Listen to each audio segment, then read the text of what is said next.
We're inside now the Southborough Historical Museum, and I'm delighted to be speaking today with David Falconi. Welcome, David. Welcome to the museum, Karen. What is your actual title here at the Southborough Historical Museum? I am the president of the Southborough Historical Society. The Southborough Historical Society is a private, non-profit, charitable organization that raises all its own funds and is governed by a board of directors. Right now we are open on Sundays from 1 to 3 in the afternoon. The board of directors meets the third Wednesday of the month at 7 o'clock, and at that point we're also open for people to come and view the museum. Very good. So there's a couple of times at least a month that visitors can come and look around the museum. Yeah, and all our programs are held here, and they're all open to the public. Very nice. Excellent. Well, I am excited to have a little virtual journey here through history. We're excited to have you here. Great. Will you show us around? Sure. So, David, this is, as I understand, a rendering of the common area, the rural burial ground. The old burial ground. The old burial ground. Yeah. Okay. And you were saying that outside of the stone wall, there may be, or there are indeed, some chambers. Yeah, of course, when you do the ground penetrating radar, it doesn't show coffins or bodies or anything like that. It basically shows a disturbance in the layers of the soil, which you can see over here. And we found, I believe it was 6 what they call grave shafts, which means that a grave had been dug there. And they probably wouldn't dig a grave unless they put somebody in it. Okay. So that's why, and again, we have no idea why these people are buried outside of the burial ground. Of course, the wall around the burial ground wasn't put in till years later. The first burial was in 1723. These could be some early burials that they didn't know about when they built the wall. They could be people that they didn't think were worthy of being inside the I'm walls. pretty sure this is where I would be buried. And which brings to light there's going to be some work done on the common in the main street, and I think it would be vital to do a total archaeological reconnaissance of the whole common area. I mean, if you've got people buried here, where else are they buried? Are there people buried on the common, under Common Street? You really just don't know. That's interesting. I never thought of that. It's something that needs to be considered. Another thing we found in the course of our survey was in the center of the burial ground was remnants of a foundation. This would have been the colonial powder house. So when they would store their arms and powder in the burial ground, so if anything ever happened, it wouldn't injure. It's not disturbing. You don't have to worry about people. the people. Right, understood. That's clever. And that's another thing that we hope down the road that maybe we could do some kind of an archaeological dig around that, just to see, you know what I mean, what we could find. Quite a bit of work has been done already. Yes. And David, can you tell us this project that was done in around 2003? Yes. Was this state funded, private funded? It was funded by the town from the budget of the Southborough Historical Commission. So this is an interesting piece, and correct me if I'm wrong, I think it's one of the oldest pieces you have in the museum? Yes, it is. This is the known as the Brewer Sword. It belonged to Captain Peter Brewer, who was in the U.S. Navy in the War of 1812. Wow. This is interesting to me as well, David, because the Southborough Arms is it's on a location where the dentist office is now, correct?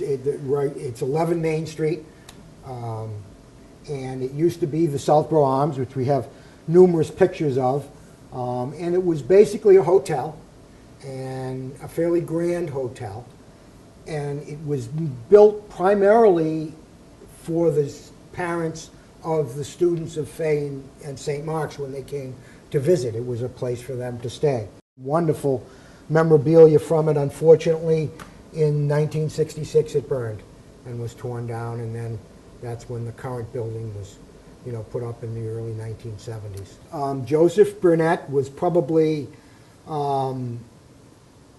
Southborough's greatest citizen of the 19th century. He was a chemist by trade, but he also started Deerfoot Farms, which was a large dairy farm in Southborough. And later on, they started producing meat products and whatnot that were shipped all over the East Coast. And supposedly, Deerfoot sausages were served in some of the great hotels in New York City and even in the White House. Matter of fact, Joseph Burnett was born on the south side of town. I believe it was 28 Gilmore Road, which later on was the summer home of the actor Warner Oland, who portrayed Charlie Chan. Yes. He was a summertime resident of Southborough. We have a small display on him out there. Interesting. Yeah. And so we are approaching one of my very favorite parts of the Historical Museum, and something that is really intriguing to me, a part of history, and that is, of course, the trail, the General Henry Knox Noble Mission, as they called it. His noble train of artillery. Yes. Can you tell us about this beautiful piece and tell us how it is that you came into Well, this piece was acquire it? Painted by a local artist, Susan Calander, and it was painted for her brother Peter. As this basically starts on the far left here, that's Fort Ticonderoga, and you know the story of General Henry Knox is he captured cannon from the British at Fort Ticonderoga and dragged them from there all the way to the city of Boston, and that's what drove the British out of the city of Boston. This is Southborough right here, the biggest part of the mural. That is down by where Peter Calander lived, supposedly. And it's overlooking Framingham Center. And then it goes off, if you look close enough, in the pink area, you can see the ship masts from Boston Harbor. Very nice.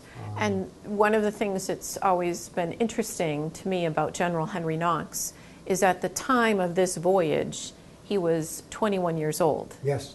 Yep. So that, and as most of the people that fought the Revolution, they weren't professional soldiers. You know what I mean? Today our armies are trained and trained and trained. These people were farmers, and I think Henry Knox was a bookseller in Boston.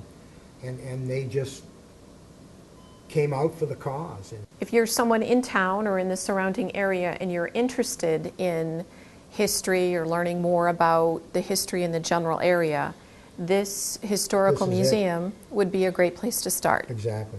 Yes? Yep. David, I thank you so much for the journey through time here. I thank you so much for coming and giving us the chance to show it to the people of Southborough.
We are once again here at the Historical Museum in Southborough, and we are very excited to introduce, and we're going to talk to a professor from the Framingham State University, Professor John Hubrutz.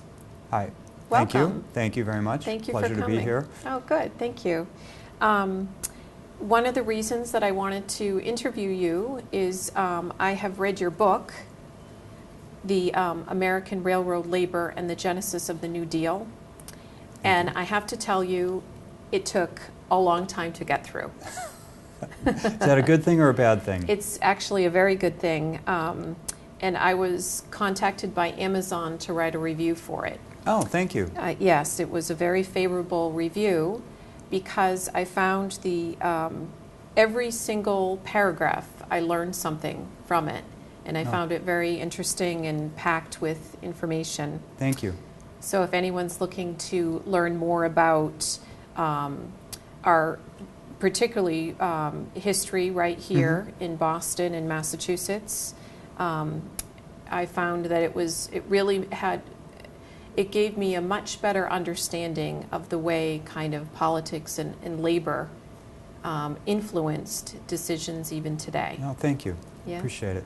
So one thing that's interesting to me is when a history professor writes a book like this, how long would something like this take you to write? Well, that book was started off as my dissertation when I was in graduate school at the University of Akron.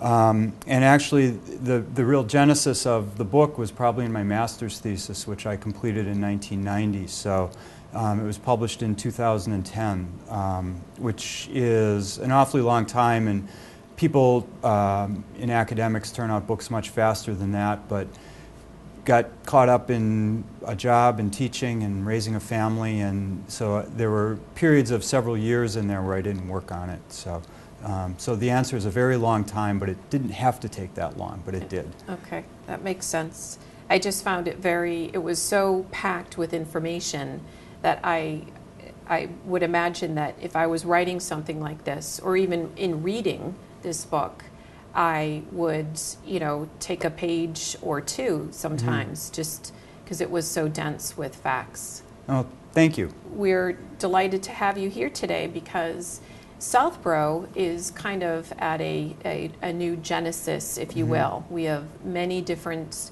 projects going on in our little town that may influence and forever perhaps have a big impact on our town. Sure. So I know that in your studies you've done a lot of research, and you know a little bit, mainly if you can tell us about, you are kind of an expert, if you will, on 20th century history? Yeah, that was my focus in graduate school, was 20th century labor history along with just American history more broadly. And then since I've been teaching at Framingham State, my courses have focused on the 20th century United States history for the most part, but I also teach a comparative history of China and Japan in the modern era, beginning in the 17th century. So yeah, my focus has been mostly on modern U.S. with a little bit of sidelight into Asian history also. Wow, that's quite a broad spectrum. Yeah, well, we're a small department, and so we all have to be specialists to some degree, but we have to be generalists also to get the kind of coverage we need for students. Very nice. And so you've done some research on, or you know probably more than I do, about one of my favorite people in local history, which is General Henry Knox. Yeah, Henry Knox was an interesting figure. He was a young man when the Revolution started. He was about 24, 25 when hostilities started, and he was really an amateur historian and bookstore owner who had a real interest in military history. And when the British occupied Boston, he and his wife left Boston, and he quickly joined up with the Revolutionary Army, and from there got to know General Washington quite well, and the two men became friends, and that was the beginning of Knox's rise in the Continental Army and in the fledgling American government after that. Very good. And so it was from that friendship that George Washington had enough faith in General, or he wasn't a general at the time. No, he was a colonel, I believe. Okay. When he was asked to go get the cannon for the siege of Boston. Is that? Yes. Yeah, okay. Yes, that's interesting. Yeah, he was a colonel in the Army at that point, 25, 26 years old, and Washington had enough faith and trust in him that he sent him to Fort Ticonderoga on Lake Champlain, which had recently been captured. And Knox and the men under his command brought about 59 cannon from Fort Ticonderoga across Massachusetts in the dead of winter and brought them to bear on the siege of Boston and ultimately contributed to the Revolutionary Army's victory in Boston. So it was quite a feat to pull off, given the fact that these cannon were all being dragged by horse and oxen and in the dead of winter and kind of conditions without, all the niceties of modern life, like good fabric and nice sleeping bags and all of those fun things. Right, yeah. It seems like an impossible task for me to think of. It does. It really is. In our own era, when we're used to autos and credit cards and hotels and all of this sort of thing, to have done this is really quite a task and quite a testament to Knox's organizational ability and his leadership skill also. And he's remembered for that, especially in Massachusetts, and right outside the Historical Museum here is a marker, one of about 59 or 60, I think, markers along the trail. But he also was the logistical mind behind Washington's crossing the Delaware and getting all those troops back across the Delaware at Trenton at Christmas, that Christmas attack. So he played that was as important a role for him in the Revolution that he's, at least in Massachusetts, less known for than his bringing the cannon to the siege of Boston. Yeah, actually, that's interesting. So would you say that General Henry Knox probably drew upon all of the skills that he learned in taking what do they call it, the noble train? Yeah, absolutely. I think any experience like that, dealing with logistics, I'm not a military historian, but any experience in dealing with logistics would be useful in the future when he was planning the attack on Trenton and later in his other roles in the American government, certainly. Very good. And I would imagine some people even credit General Henry Knox for helping us win the battle. Oh, absolutely, yeah. He was a very important figure in Washington's command staff and really did play a crucial role in the war. That's great. Well, we are very proud of the fact that General Henry Knox traversed right through our town, and there are 59 markers. I believe so, yes. Yes, that's my understanding. There are 59 markers, and one of them is very proudly represented in our little town, in our little town center. Sure. So we're very proud of that, and we try to kind of illuminate that history for our young people. That's great. Yes, absolutely. So we're proud of him. As well, you should be. Excellent. So thinking about General Henry Knox and thinking about our town of Southborough, I think you were telling me that we were once known as Stony Brook Village, and you came across in your travels, you were wondering why you were thinking about the golf course, a little golf course named Stony Brook. Right, yep. Yes, so you... So, yes, I learned that's where Stony Brook Golf Course got its name from. Would you also be able to tell us about, so what are you studying now, or what are you working on now, John? Well, actually, coincidentally, Knox, I didn't realize this, but Knox actually now plays a very minor story, or a very minor role in my current research. Because as Secretary of War, he oversaw the first very beginnings of the American Navy. And the man I'm working on a biography now, a man named David Walsh, was a senator from Massachusetts, first elected in 1918, and he was briefly out of office in the 20s, but then was reelected and served until 1947. And during the lead up to World War II, beginning in 1937, Walsh was chairman of the Senate Naval Affairs Committee, and so oversaw the creation of what at the time they called a two-ocean navy, which was instrumental in ultimately winning World War II for the United States.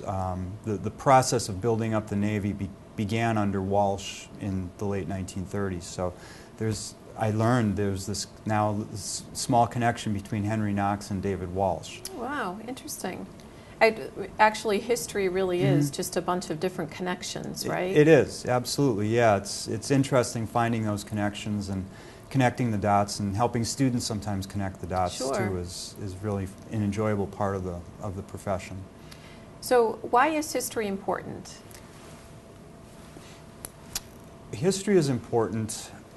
Well, the stock answer that a lot of people say is that if you don't know history, you're bound to repeat it. And as professional historians, we all kind of cringe at that statement. Because history never repeats itself. But certainly by looking at history, we can discover how people acted in the past, how they reacted in the past.